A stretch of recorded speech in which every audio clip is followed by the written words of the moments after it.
You ask Tiger to solve. This deals with linear equations with one unknown. The final result is x equals 10. Let's solve it step by step. Simplify the expression. Group like terms. Simplify the arithmetic. Group all constants on the right side of the equation. Subtract 10 from both sides.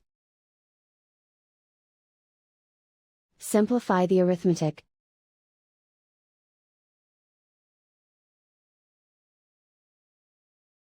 Isolate the x. Divide both sides by 3. Simplify the fraction.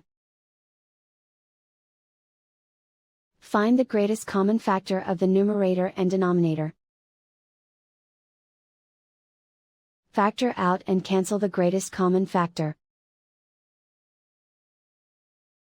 And so the final result is x equals 10.